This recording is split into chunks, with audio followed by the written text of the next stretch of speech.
Om Gama Ganeshaya Namah. Dharma, Artha, Kama, Moksha. The four Purushartha of an individual.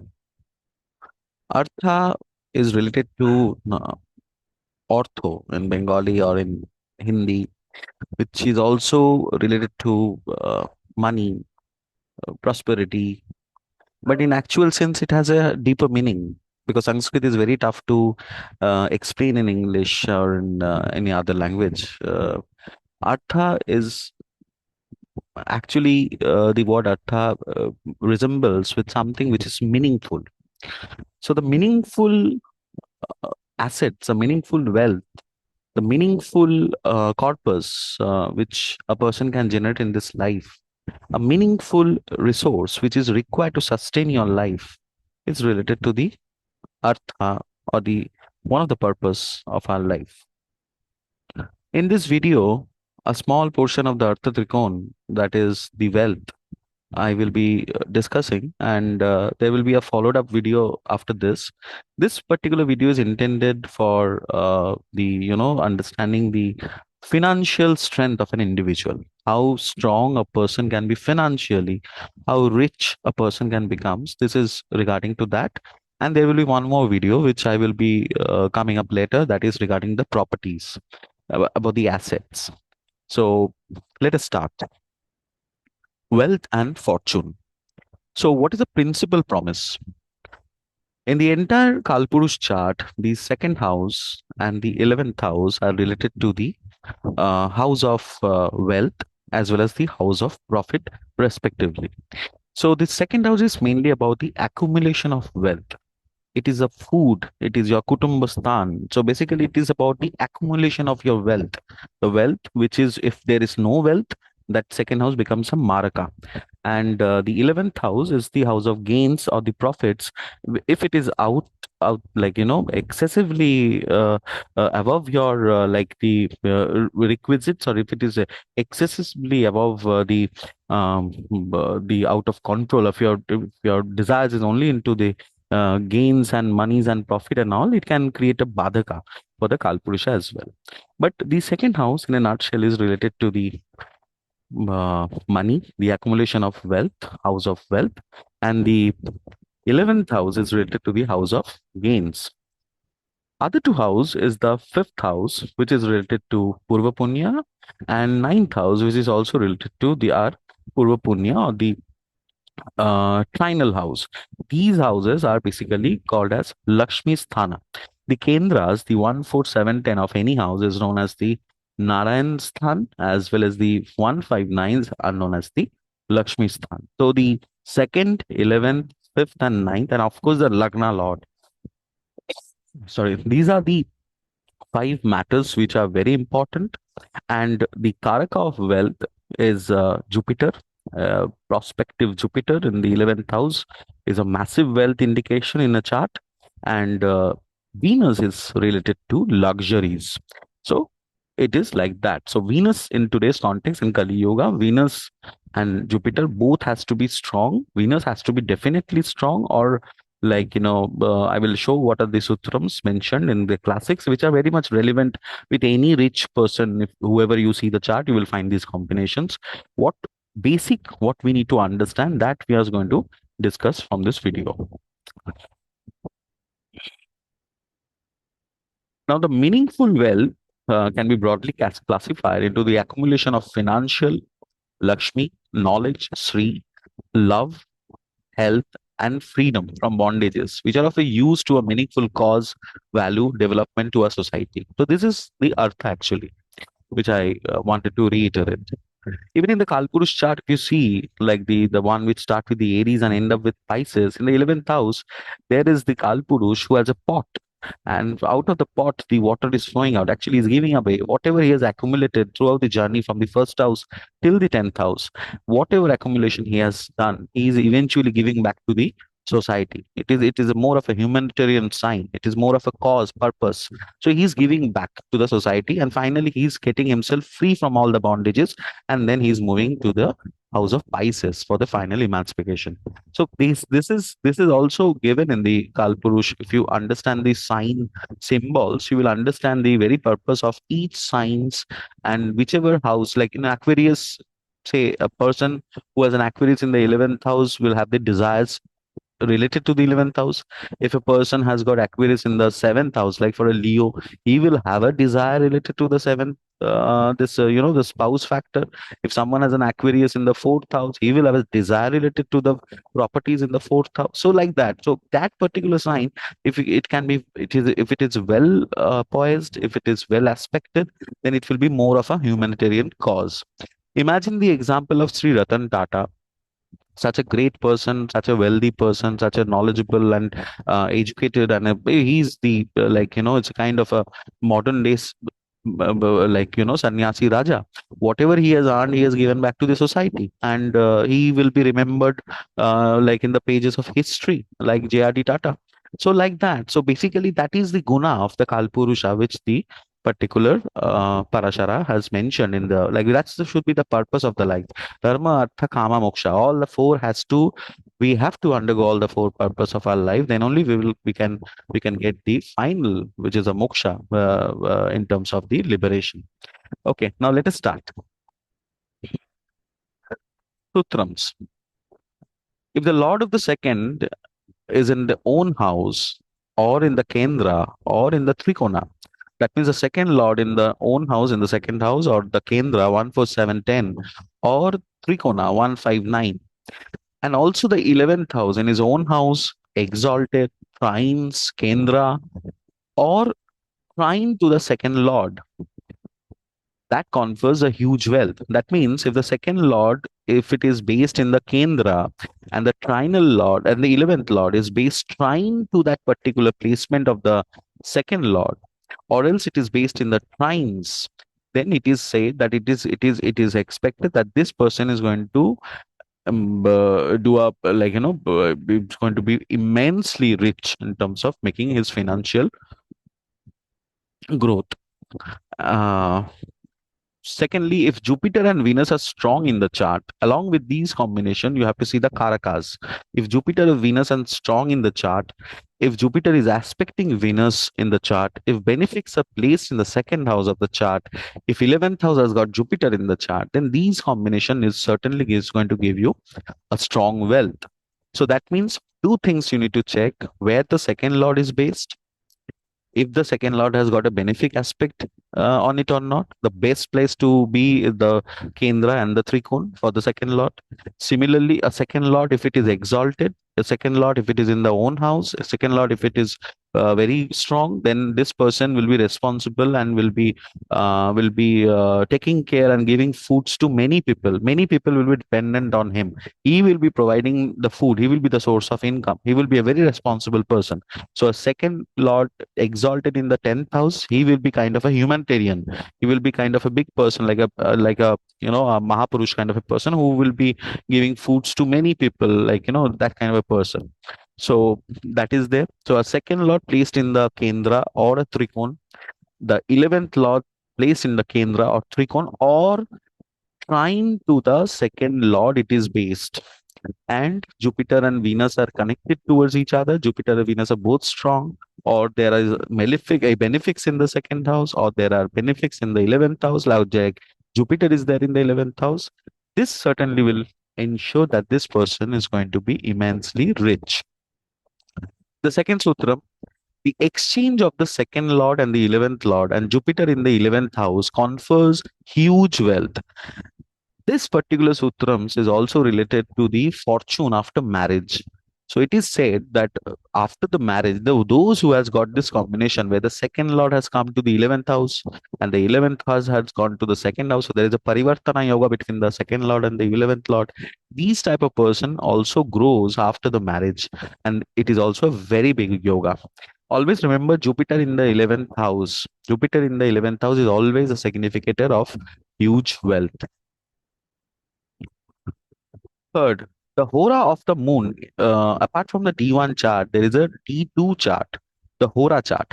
If the hora of the moon is coming and the lagna is also a even sign, then the native acquires wealth and money easily by putting less efforts. So imagine your lagna is like, say, Taurus, and the hora is also of, say, moon. Then the lagna rising is also even, and the hora is also even moon. Then it is expected. It is like, it is a blessing of pitris, and this person is going to make money easily through lesser efforts. He will also inherit, or will be basically like money will come to him easily. If the hora is of sun and the lagna rising is of a male sign, that means, say, the Aries is a lagna and the hora rising is Leo, then that person will acquire wealth by means of his self efforts. Always check the hora whenever a person comes and understand about the wealth statistics. Whoever will be seeing my video, check your own hora. If you have an even lagna and an even hora, then money is going to come to you easily, provided other combination like Jupiter Venus are strong, second and 11th lord are strong, so like that. And if it is a male hora and a male this lagna rising, then the money will be coming to you through your self efforts. So this is an example chart. This is a chart of a lady.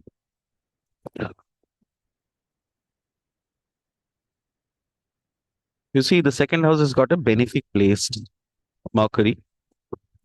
The second lord and the 11th lord are based together along with Rahu. Now we all know that malefics in the Upachaya is considered to be very good. Rahu, the role of Rahu is to expand. Just like Jupiter, it is known as Sankramak. Sankramak. But actually, like, like Jupiter also expand the thing, Rahu also expand it to a different level. She's from a very, very well off family, very wealthy.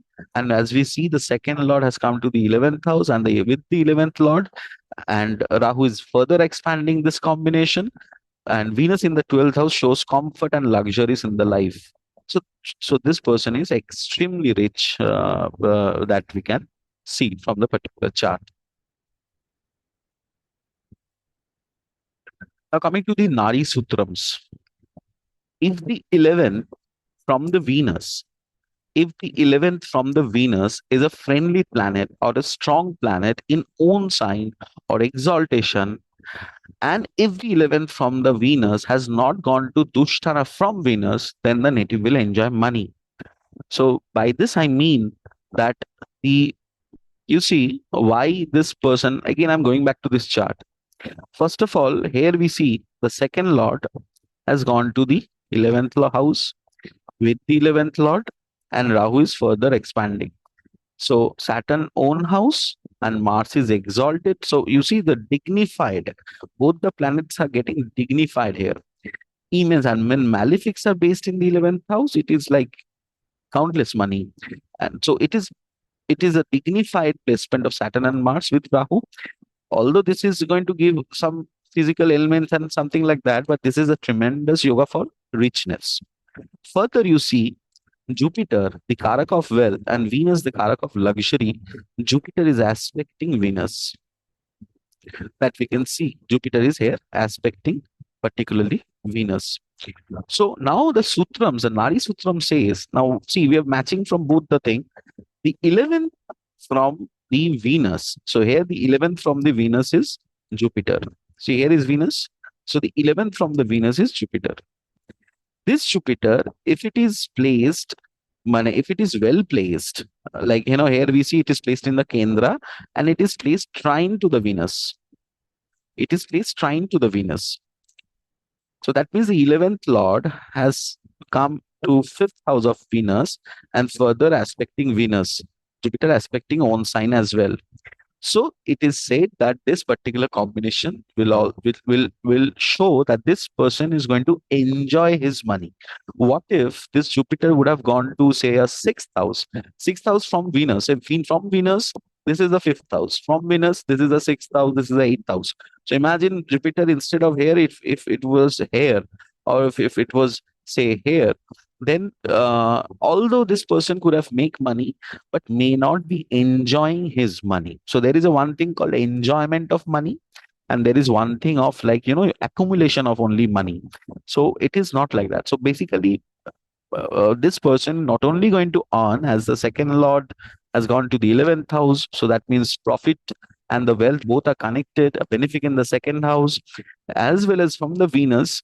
The Jupiter is and Venus are aspecting each other, and Venus is there in the trine to Venus, showing that she will also enjoy the money, luxurious life that we can see.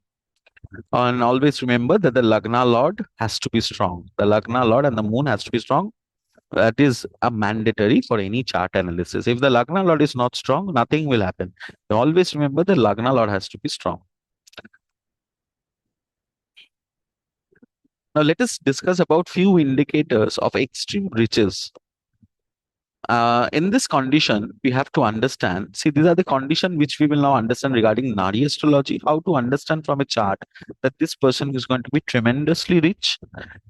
For that, we need to also always remember that the Lagna Lord has to be strong, Jupiter has to be strong, and Venus has to be strong. These are the three things must for richness. So let us understand. Few combination we have given here. A dignified sun with a Venus, but Venus should not be combusted.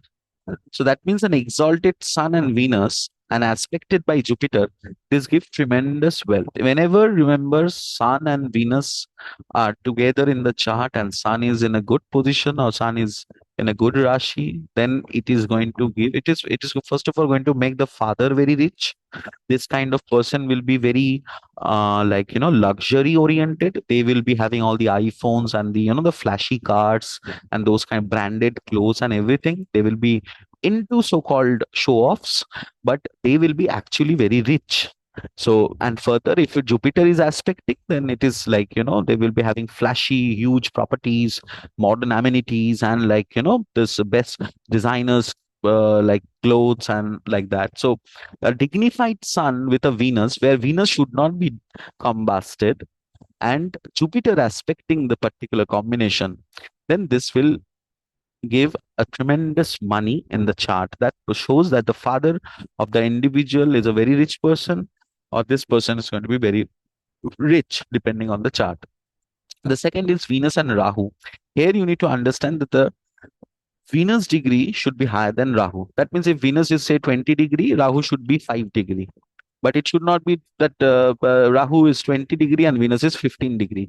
Then what will happen is Rahu will eat away Venus.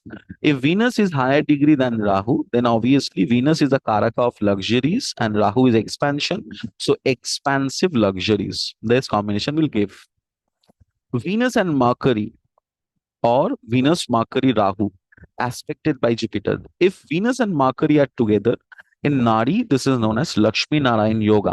So basically, Lakshmi is Venus and Mercury is Buddh. So Narayan. So Lakshmi Narayan. So naturally, it's a kind of a, like, whenever Lakshmi Narayan are together in particular chart, irrespective of Jupiter aspecting or not, this is going to give you riches.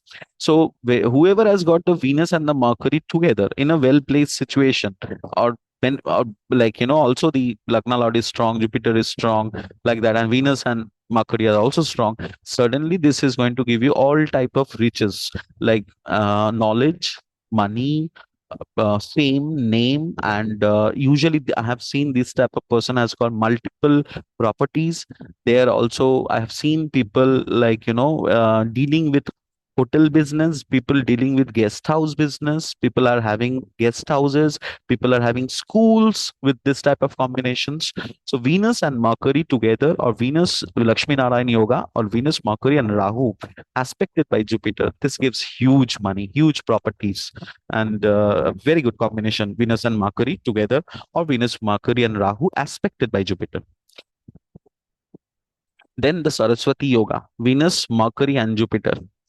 This is also a very, very good yoga. So Venus, Mercury, and Jupiter. This is more of a, like, like what you say to say, what do you say to like like a Ravi Shankar or a Pandit Zakir Hussain.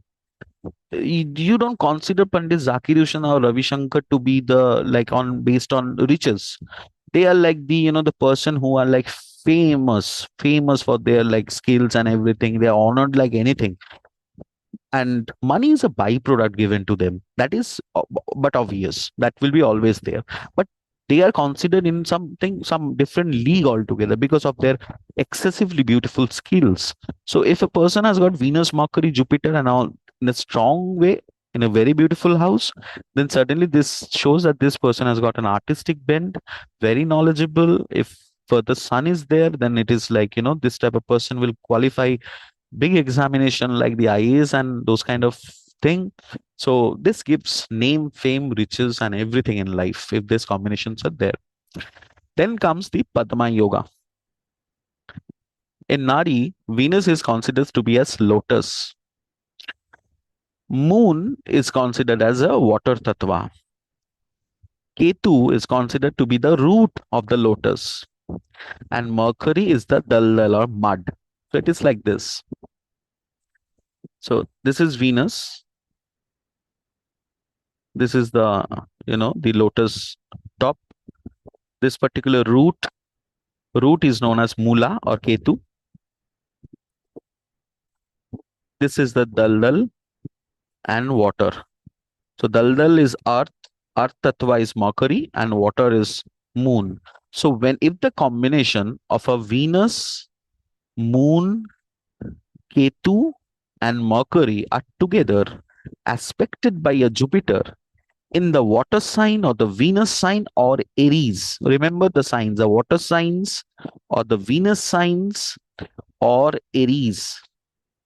This is going to give a yoga called Padma Yoga. This gives tremendous riches, and this is a direct Mahalakshmi Ashirvad in the chart, and these type of person are multi-billionaire and those kind of thing.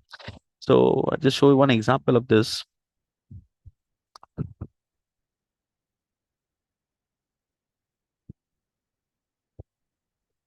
Just a moment.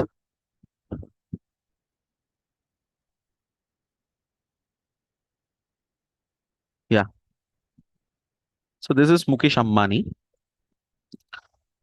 Carefully see, Venus is the Padma, Ketu is a root, Mercury is the Daldal, Jupiter is aspecting, and Moon in Nadi astrology we take the trinal concept also. So Moon is also aspecting. So all the three are in trines. All the three are in trines. This makes a Padma Yoga in the Artha Trikon. This particular combination makes a Artha Trikon.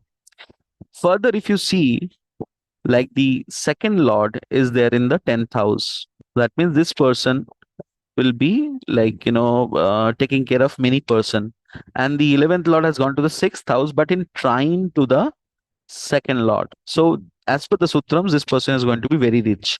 Third sutram, what we have seen in Vedic astrology, the Jupiter and Venus has to be connected to each other. Here also you see both are connected to each other, and sun is also exalted. Now sun is who? Sun is Dhirubhai Ambani, his father. Okay, so this combination is called Padma Yoga, when the Padma, Mula, Daldal, water aspected by the Jupiter is there. It creates a yoga called Padma Yoga. Okay, so like that, you need to see a chart and also always see that the connection of Jupiter, Venus, the second lord, and the 11th lord connection, whether they're in trine, they're connected, or whatever is the situation. Here we are seeing that the second lord and the 11th lord are in trine to each other, as well as Jupiter is also aspecting the Venus. Jupiter aspect and Venus and Mercury itself is a Lakshmi Narayan yoga. Leave aside everything. Jupiter, Mercury, Venus is a Saraswati yoga. So this particular gentleman has got all type of wealthy yokes, all types of wealth. Even the fifth lord is there in the particularly your this uh, the 10th house.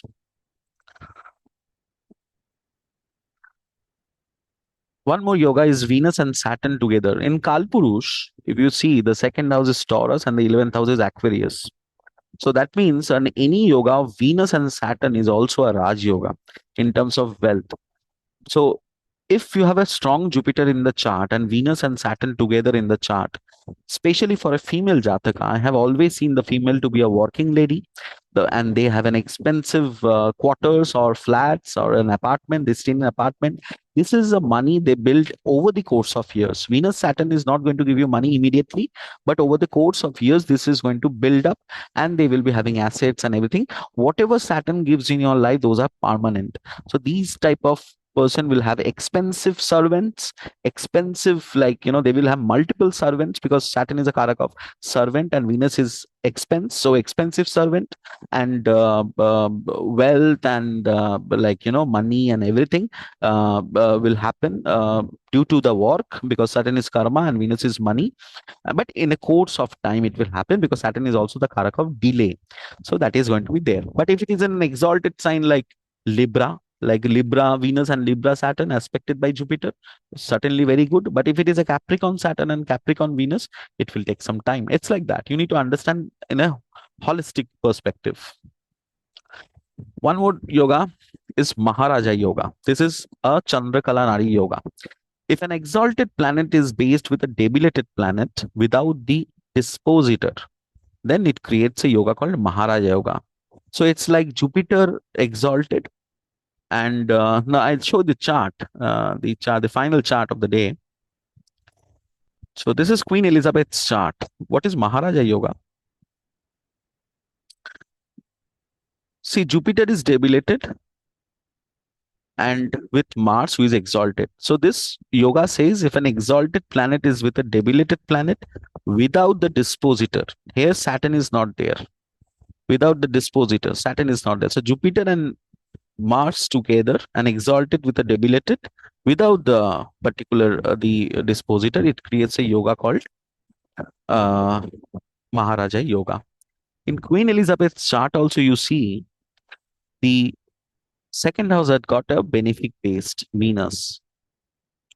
The second lord Saturn is based in the 11th house, and it is interchanging with the 11th lord based out in the Lagna. Jupiter getting the Nij Bhanga, because it is with the exalted lord, it is Nij Bhanga. So Jupiter, the Karaka, is also strong, equivalent to like a benefic. And when Jupiter is based in the Lagna, it creates benefic aspects to the trines and the seven. It's a very good position. So here we see a benefic in the second house. The second lord has gone to the 11th house. 11th lord is exchanging with the second lord, which is based in the Lagna, and Jupiter is also Nijbhanga. Eighth house is related to inheritance. Eighth house is related to the inheritance, unearned money, and those kind of activities. The Lord is Sun, which is exalted in the Kendra in the fourth house of family. So this makes the lady a Rani, a Maharaja, a Maharani actually. She belongs to a Maharani family because the eighth house lord is exalted. She was there. See, an exalted eighth lord. She died at 90s, late 90s. So what the strength of an exalted lord does, you see, the eighth lord, if it is exalted, it gives you huge life. So, and it also shows that this is a family house. So she was from the Raja family, Raja Maharaja family, and the exalted son is there in the fourth house. She herself was the Maharani. So son is there in the fourth house, and son is exalted.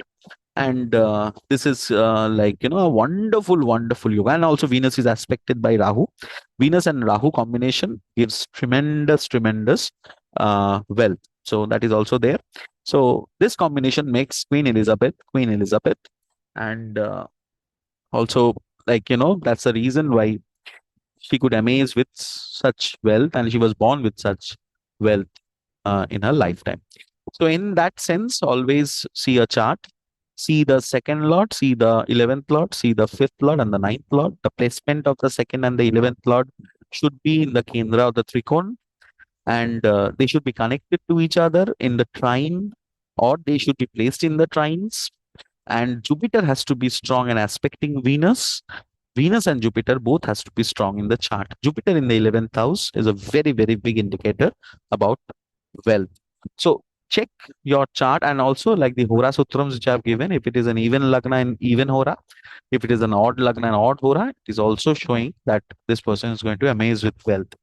So, my friends, check your own chart and check the second lord, the 11th lord, along with the Jupiter and the Venus, and check yourself whether this sutrams is matching with your chart or not, or whoever you know who are very rich in your known circle, whose chart is there with you available, so you can predict in that sense. These are the main factor, but always remember the Lagna Lord is the key. A Lagna Lord has to be strong, otherwise, in spite of having everything, that in thing will not come to him, that he will be not in a position to enjoy that wealth.